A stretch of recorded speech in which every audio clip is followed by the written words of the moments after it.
Hey everybody, welcome to Season 3 of Song Revolution. Get ready to ramp up your songwriting.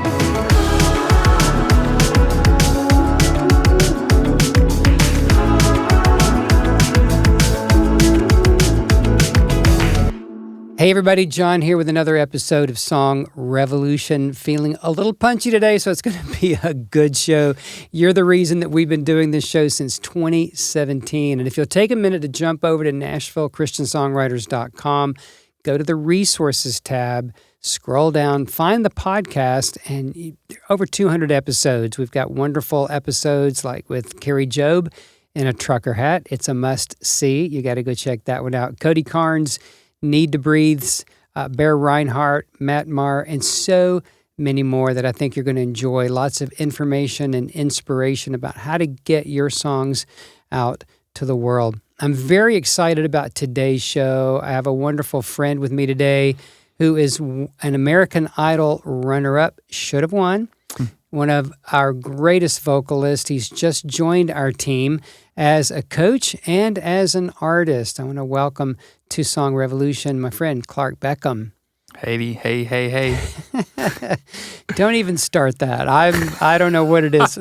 Low blood sugar. I've had plenty of caffeine and I had chicken and waffles for brunch. So I'm feeling maybe that's what it is. Where did you have chicken and waffles? Maple Street. That is the greatest. You know, I don't know if it started in Chattanooga, but it was in Chattanooga before it was in Nashville. And Chanley and I, that was like our staple date. Like when I would go see her, we would go to Maple Street. It's so good. Tell people who Chanley is. Chanley is my wife. 5 years as of a couple weeks ago. Yeah. Congratulations. Thank you very much. And our past was eating a lot of fried food. Fried chicken and Maple Street Biscuit Company. Good for your stuff. gallbladder. So Chanley, it's like Charlie with an N. That's right. Yeah. Yep. Well, congratulations, bro. Oh, It's yeah. great, man. The best. 5 years. Mm-hmm. Yeah. Feels like, in a way, it feels like 5 months. Mm-hmm. In a way, it feels like 50 years. Yeah. You know, in a good way. It's weird. I think good times happen that way. Time is just, it's just weird. It almost doesn't feel like, it never feels what it is. It always feels longer or shorter, both even. Well, I have to tell you, my wife Donna and I just celebrated 45 years. Yeah, I know, that's right? awesome. I think she still likes me most days. She lets me in the house. That's so good. That's like really It's a good sign. I call her Saint Donna because she's followed me around the world and survived a lot of ups and downs. So may you and Chanley be so blessed with 45 and more. Amen. So, yeah. Can't wait. Well, it's so good to have you today on the show. We're celebrating your signing as an artist, and we already have a 4-song EP coming out with you that is going to be awesome, and then making a new studio record next year with you. We have a single coming out with you that you co-wrote with Meredith Andrews and Ben Schofield called Mystery that we're thrilled. We have a live video and the audio coming out November 14, and we're just thrilled about that. It's one of those songs that we can't stop singing around the office here. It's like you hear it once, and then it's like the next 8 days you're going to be singing, "Oh, what a mystery that you want me." So good, bro. Thank you. I was in such a good room with Meredith and Ben, and I kind of came with this chord progression idea and the verse melody. You put the planets in the just kind of came with that idea. And the lyric, you put the planets into motion, you put the stars up in the sky.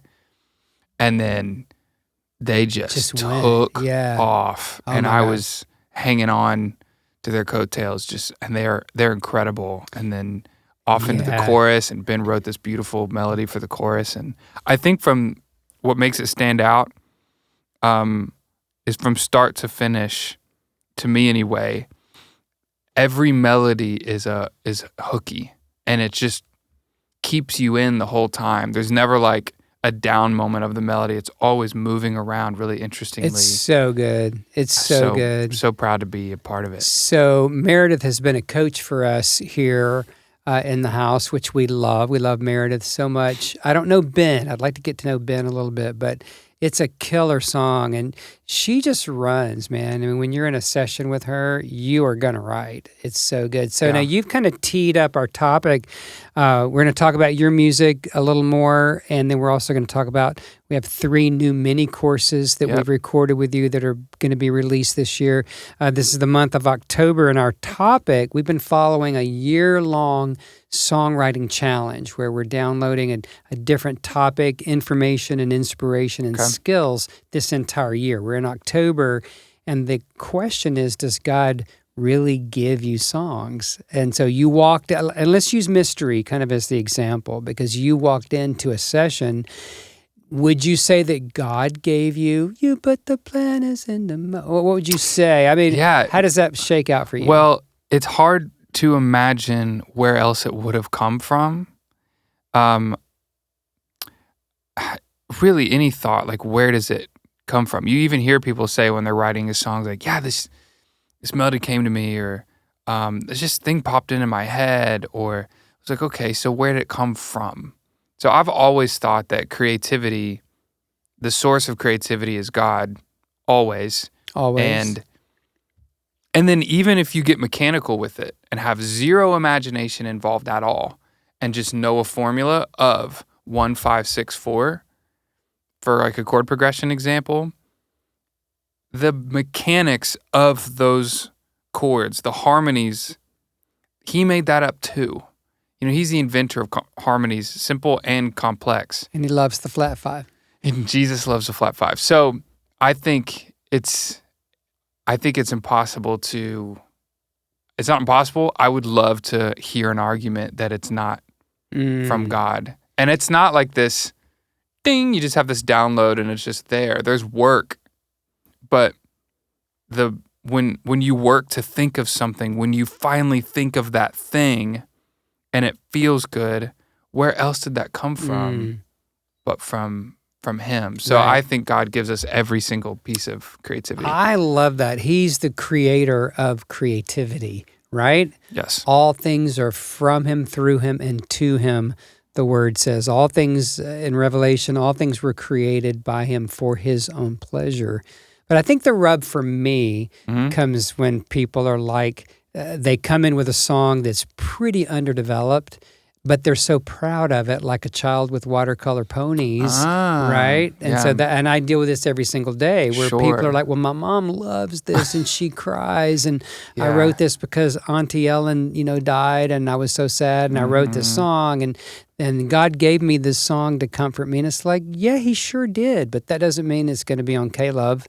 Or the fish tomorrow, right? It's like it's an underdeveloped song, and you walked in with some beginning ideas, but you didn't walk in with the whole song. That's a great point. So it's like God gives you the gift, he gives you the inspiration, he gives you the ideas, and then we get to partake in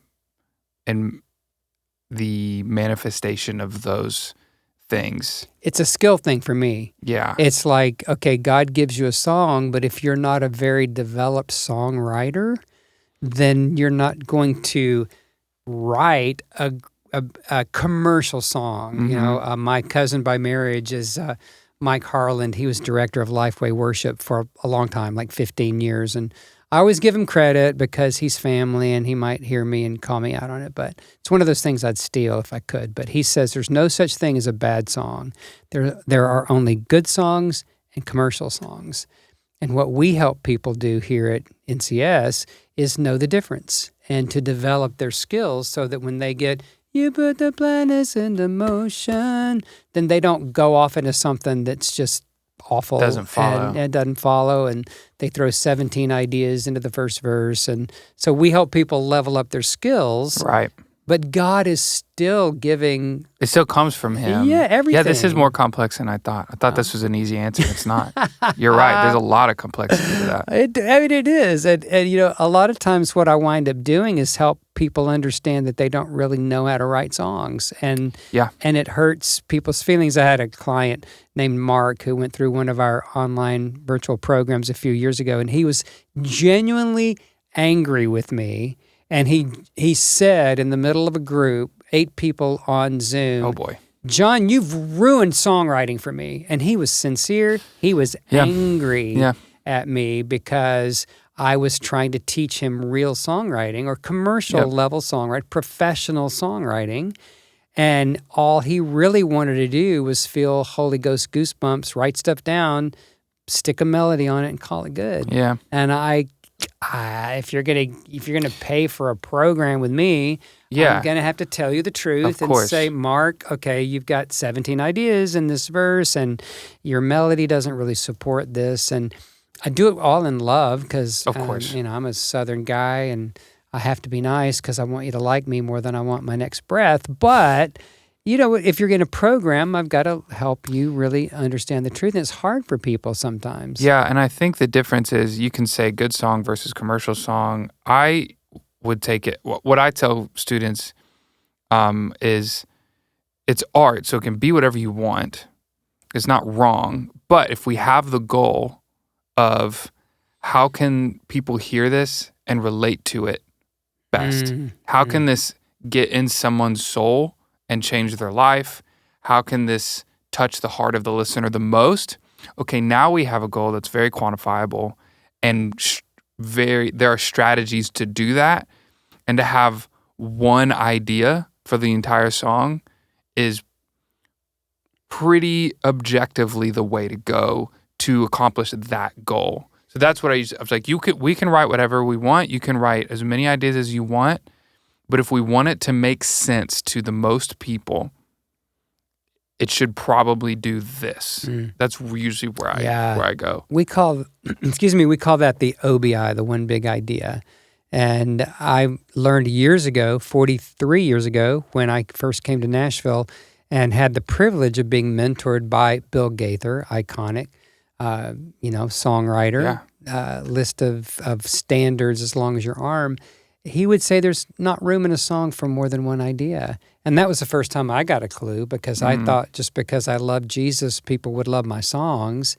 And they didn't, Clark. And I was just, I was devastated. I mean, can't you see? I love Jesus, so don't you love my underdeveloped, half-baked song? And it's like, no, you don't, because I liken it to a pastor who gets up on Sunday and he or she is not really prepared all that much. And whatever they wrote out the night before or the morning of, they feel like that's good enough. And, your heart just sinks when they say, and for my 9th point. Yeah. Right? And it's like, there's just not room for more than that one crystal clear theme and message. Okay, let's digress for a minute. I mean, that's this month's theme, and I know we've got lots of resources around that. I want to digress for just a minute, because on the first podcast that I hope all of you will go back and listen to with Clark, it was really fun. That's when we fell in love with you, I mean, you came in and it was like, okay, who is this guy? We think we love you. Come work with us.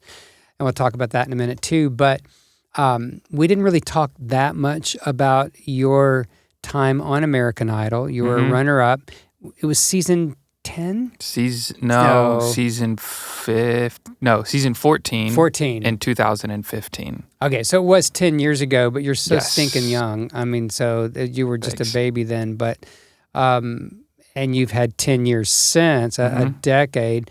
Looking back, what would be one or two takeaways from that you feel might still be something really positive in your life right now? I would say that the people are always the prize. The biggest reward of anything you do is always the people that are involved and the relationships you can have there. Always, always, always. The other is that's always my first takeaway. It was from the day I left the show. So luckily that wasn't something I had to realize later. As I knew it from the beginning. And other one is. When you have people, because when you're on American Idol, you have 15 people with 15 different opinions telling you what you should do. Or that's how it feels anyway. And they really believe that their way is right and your way is wrong at times. And this is for life, but especially on American Idol. You have to learn the balance of you have to listen to them because they might be right and you might be wrong. You're the artist, they're a producer, and they're a TV producer. You're the artist and they're just your mom. You're the artist and they just whatever. And there's this pride that can come in of like, I'm the artist, my idea is always right. My intuition is always right. You have to know that sometimes you're wrong. Some of the best advice I ever get musically is from my wife who doesn't have a musical bone in her body. And she just sees it better, with a different lens. And then, so once you realize, okay, I could be wrong, let me hear them out. Then take their idea and think, is this better than mine? And try as best you can to be objective about that and not be biased in your own opinion and your own idea. And then take what the best idea is. And that could still be your idea. And then when you disagree with that person, make sure they know their idea. Tell it back to them. I totally see why you think this is better. It has this going for it and this and this and this. But here's why I think my idea is still the best move for me. This and this and this and this. So there's a lot of conflict resolution too. But those were my two, I think, biggest life lessons that I had on Idol. I love what you said. People are always the prize. I love that about you, and that's what we've discovered over these months of getting to know you and bringing you into the NCS family as an artist on NCS Records, as well as a coach. So, because you do bring such a heart for people, and that's we meet a lot of people who want a career, but not a lot of people who want to help other people have theirs. And a lesson I learned a long time ago is if you help enough people get what they want, you'll always get what you want. And so our whole company is based on serving you as one of our artists and coaches, as well as all of the clients in our different programs, from community to our virtual group to one-on-one or artist development, which you're going to be involved in, which we're very excited over the next couple of years. Why don't we talk a little bit? We've mentioned Mystery, which is your incredible single coming out November 14th, so in just a few weeks. Just last week, we released the first of 3 mini courses. All 3 will come out this year, but the first one is Songwriting from Scratch, which is exciting. I love the alliteration of the S's, because we talk a lot about that.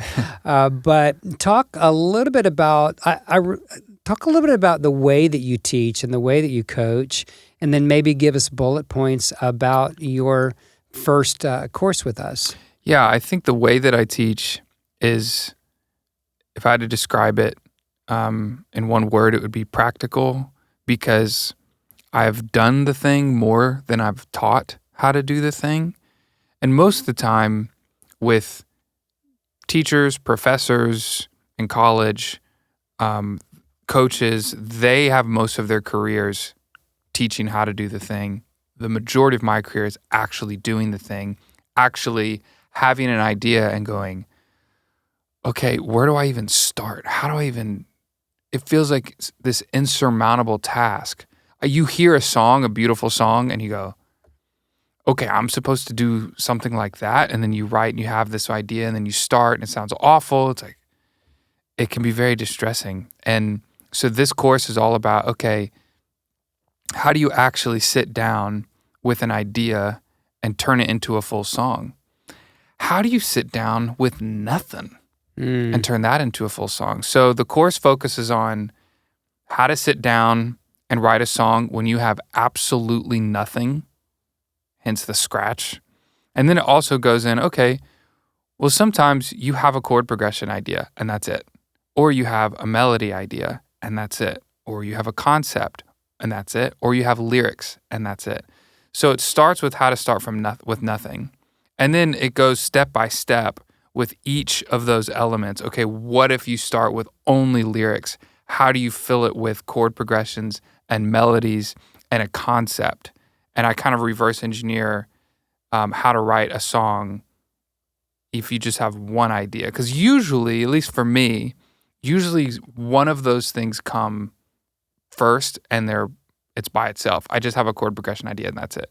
Or I have this idea, like, what if we wrote a song about people are always the prize? Okay, how do we actually materialize that and make all the other concepts.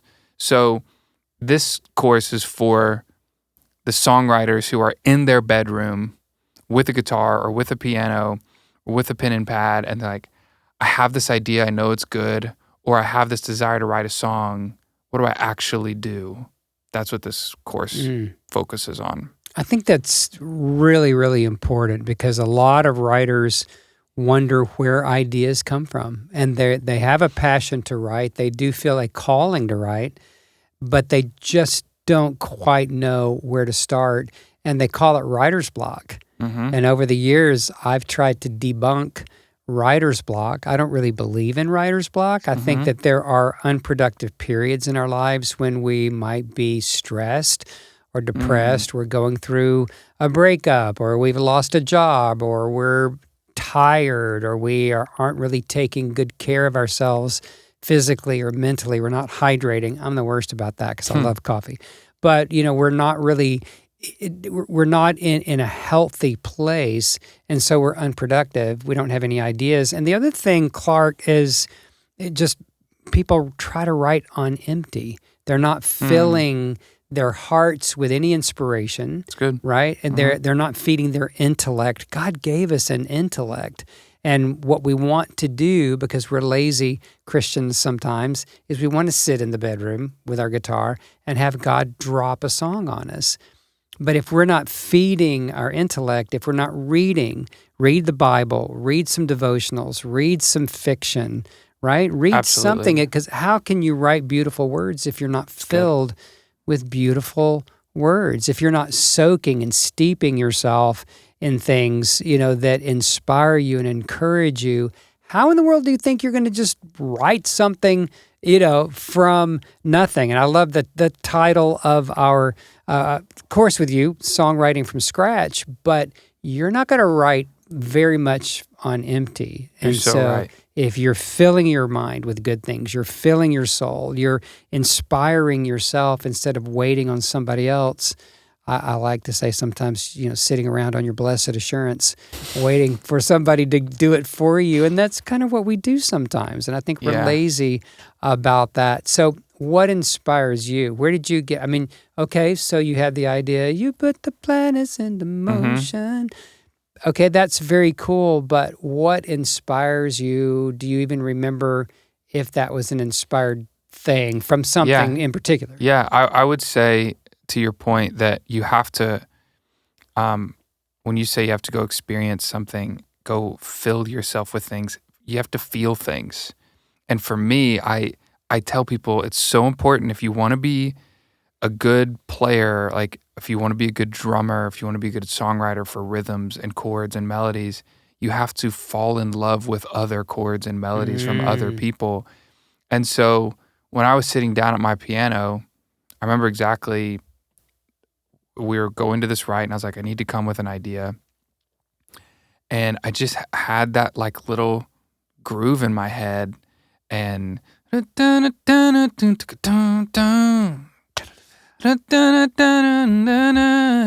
I'm inspired to do those things because of all of the music that I've heard really punch that kind of vibe. And I've fallen in love with that sound, and I feel that. I love that so much that I was able to make my own that was similar and that had a lot of feeling in it. If you don't enjoy what you're coming up with, you're not going to play it right. And that's even if you're playing someone else's song. I tell singers and players, you have to love this chord choice or you're not going to play it right. I don't care if your hand's in the right place, you're not going to play it right. I don't care if you sing the melody correctly and you're not flat and you're not sharp, you're right in the middle of the pitch, you're not going to sing it right if you don't love it. So in that inspiration, that's an instance where I was really, chord and melody was my kind of contribution. My inspiration was just adoring rhythm and chords and melody that I've heard from other music. I love how you said that. I mean, you have to love the chord progressions. You've got to love the lyrics.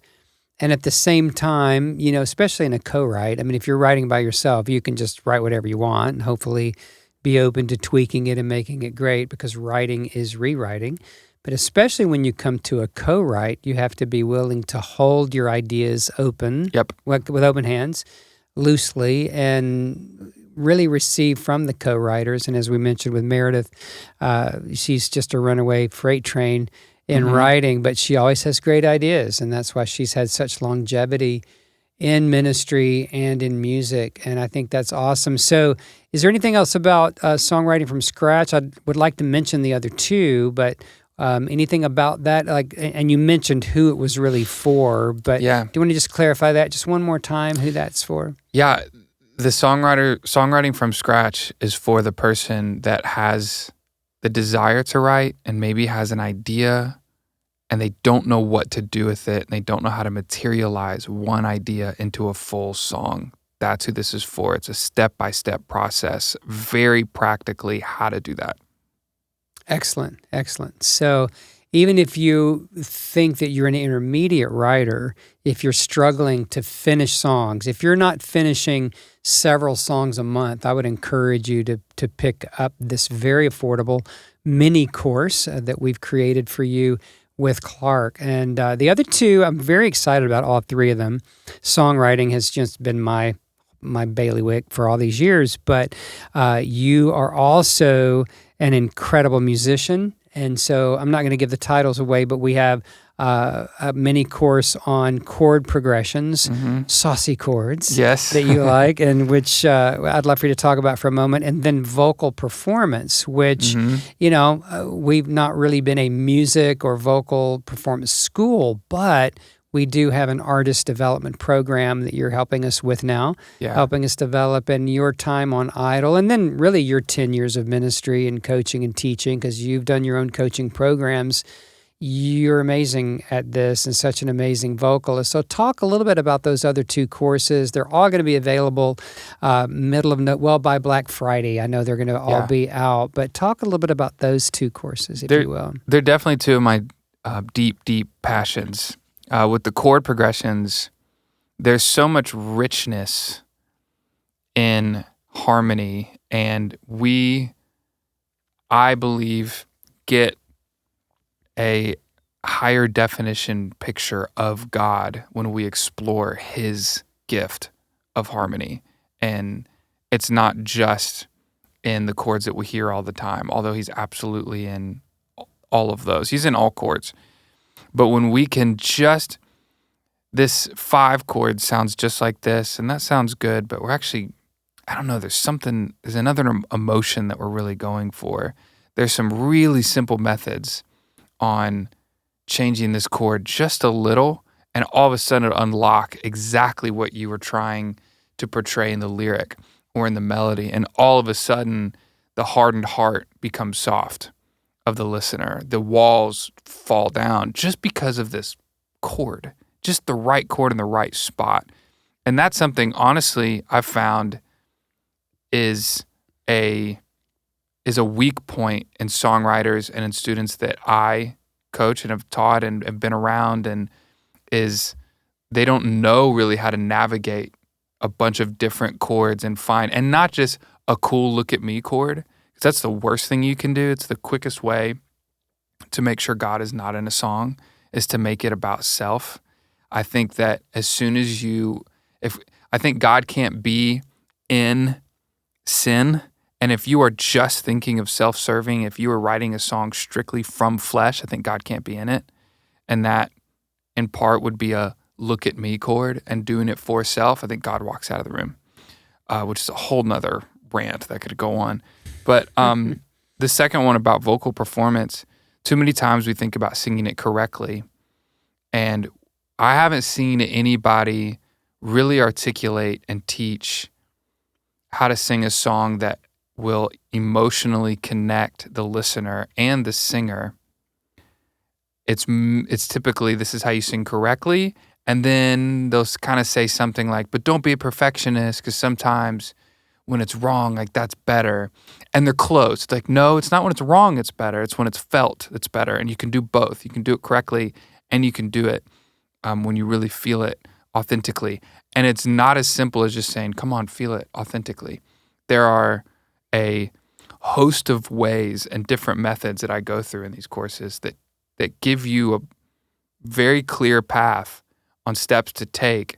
And by the time you're done with it, you are going to deeply, deeply connect with the song. And once you connect with the song, so will the listener. I love that. And it goes back to what you were saying earlier. If you don't love that particular chord, you're never going to play it right. Yep. Or if it's a vocal lick or whatever, if you don't love it, if it's uncomfortable, you're not really feeling very authentic with it, you're not going to sing it right. Yep. I love that. I'm very excited about these courses because we work with so many people and they're listening today who are so deeply passionate, but they're really looking for a path. They're looking for the way, forward in their own ministries. And that's what we've teamed up to do. I love everything you're doing, the music that we're releasing. Talk a little bit about that, and then I want to talk just a little bit about our artist development program that you're working with us on. Talk about the music. Mystery is first, but then in the first quarter, I don't have the dates in front of me, but we're releasing your first EP with some wonderful songs. You want to talk a little bit about that? Yeah, so this project came from an interesting place. It's basically covers of church songs that we've all sung in church a billion times. And I would take a song from church and I'd come home and I'd just sit at my piano and I wouldn't remember exactly what the chords were, but I could get kind of close. And then that morphed into, well, what chord did I play? And I grew up on Brian McKnight and Motown and R&B and soul, jazz inspired stuff. So I interface with God through complex chords that I've fallen in love with that I know he loves too. And so I would do these songs and I would change melodies and I would change chords to this jazz soul inspired type of arrangement. And it wasn't a task. It wasn't a, what if I did this like a jazz song? It was just, that's how I find pleasure with God, and I know he likes it too. And so they're really arrangements of these songs that I made for him, and then I'm just letting people in on them. It's like goodness of God. Great are you, Lord. Great are you, Lord. How great is our God. And they all had to have G's. Almost all of them have G's, yeah. I know. Oh, and graves into gardens. But it's just, there's so much beauty in moving harmonies around and moving chords and then the melody moving. And it's just really me being totally unhindered and just going all out and showing my gift as much as I can for him. And it's more of an acoustic piano. Right. It's a live piano vocal performance. We did everything in one take. And there's video that goes with it. And it's just kind of, Eddie James had an album called something like Me, God, and the Piano. And that's kind of the take for this one. Well, it's incredible, and we're so excited to partner with you on that. And I think you guys are going to be stunned at Clark's vocal prowess if you're not familiar with his range and ability and just the quality and just the sound, the timbre of your voice is so great. You teach voice, and you're going to be working with us in our artist development program in the coming year, which I'm very excited about because we're going to be able to offer to our artist development clients, men and women who are excited about building their own ministries and careers.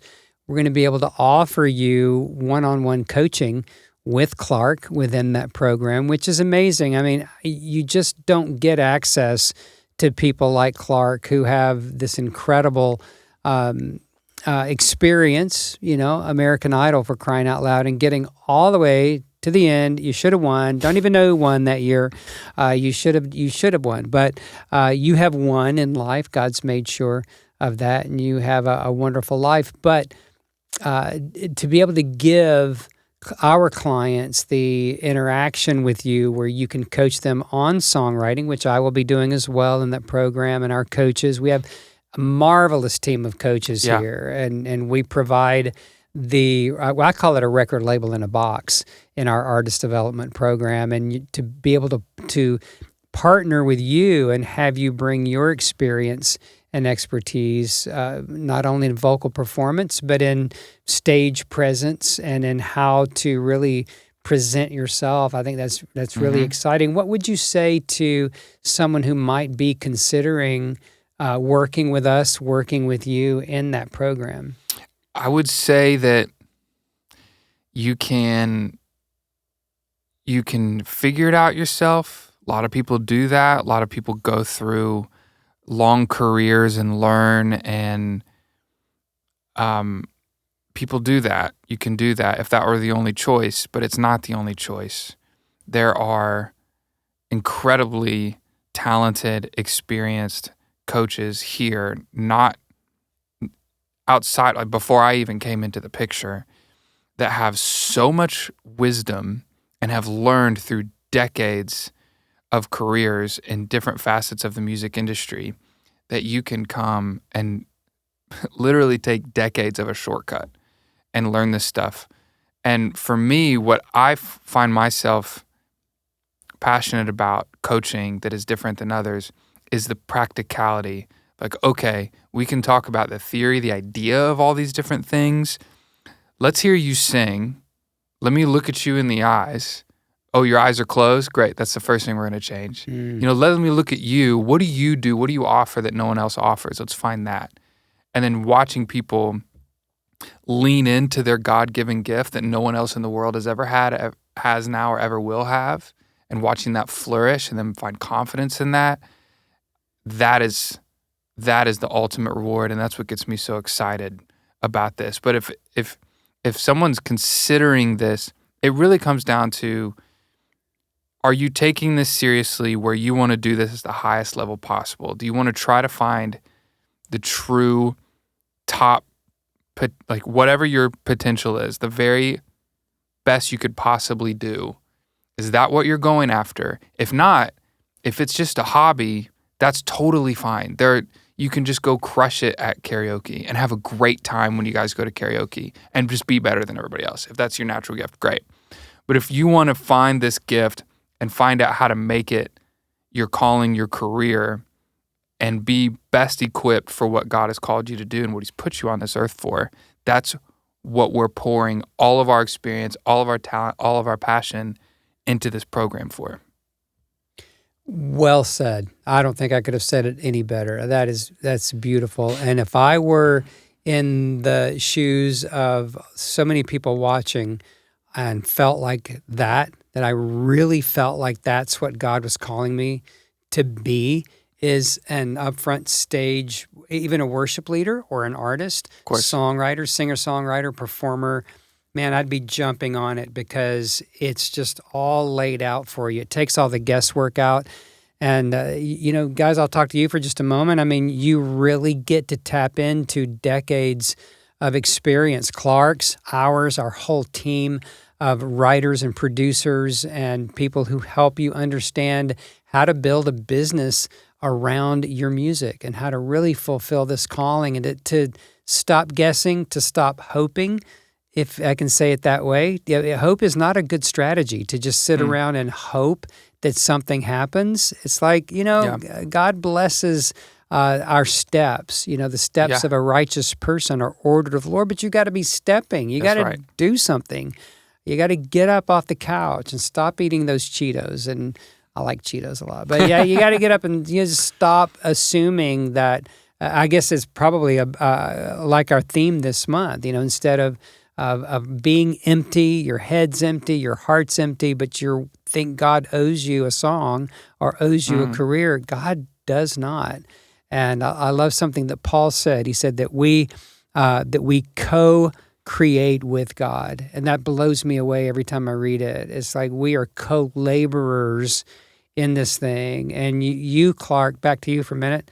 I'll be back to you in a sec. But back to you, I mean, you have co-labored with the Lord. You have listened to God. You've followed God to the greatest of your ability to this moment.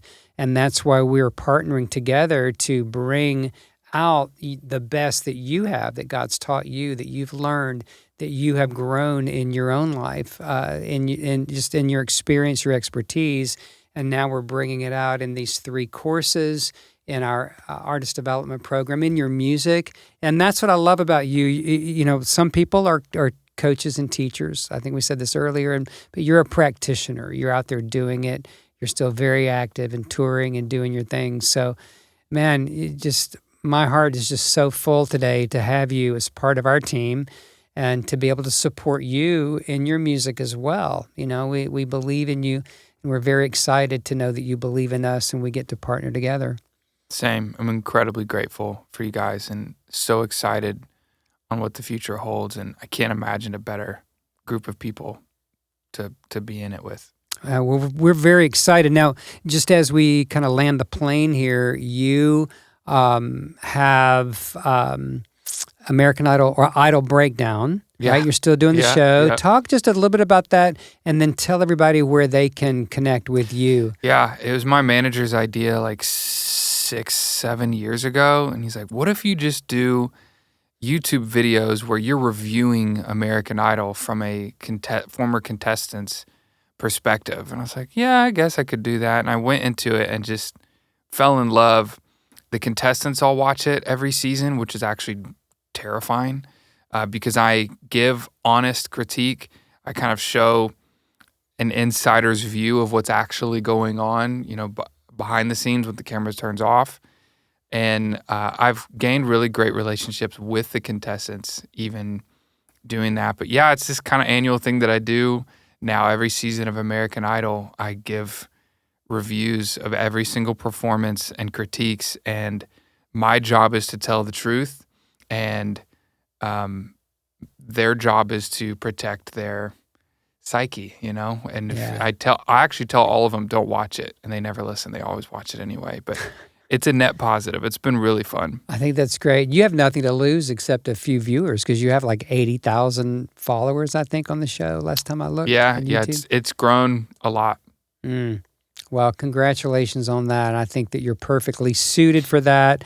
And just to say one more thing about you, one of the things that we all love, our whole staff loves you, is you're just a human being that has no guile. There's a purity in your life. Thank you. That we love and we appreciate, what you're going to be bringing to the team here. So is there a particular place that you like to interact with people? Yeah, Instagram's my main thing. I've got TikTok. I have X. The Idol Breakdown is all on YouTube. And I have YouTube videos as well, covers that I've done.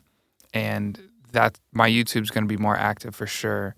But if there's one place I'd point people to, it would be Instagram. And then my website, just clarkbeckham.com, kind of as a catch-all for booking, for my calendar, for all the other stuff. Mm-hmm.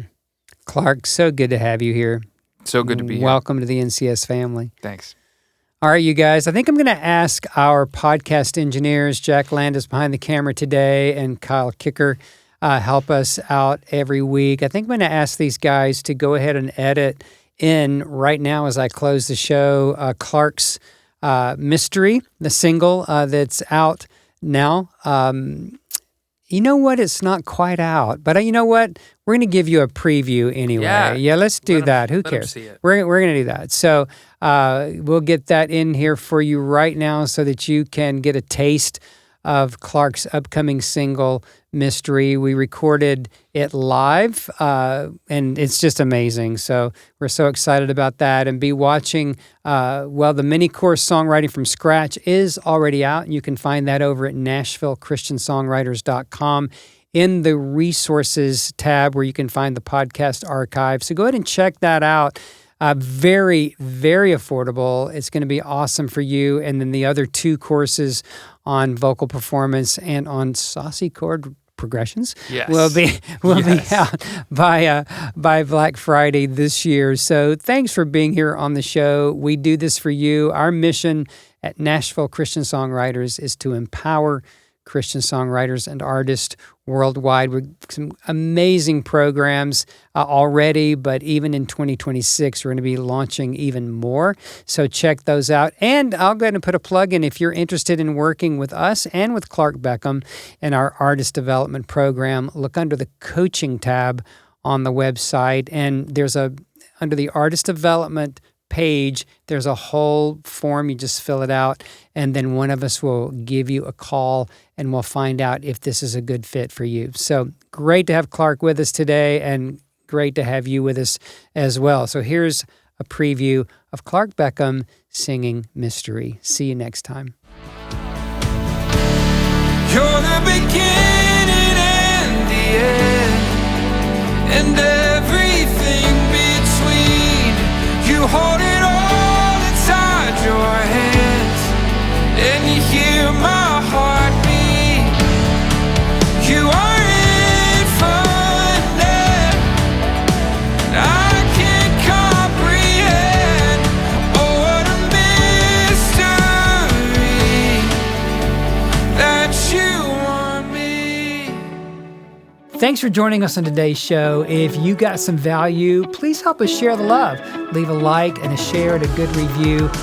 Be sure to check out everything that we have to offer you at NashvilleChristianSongwriters.com. We'll see you next time.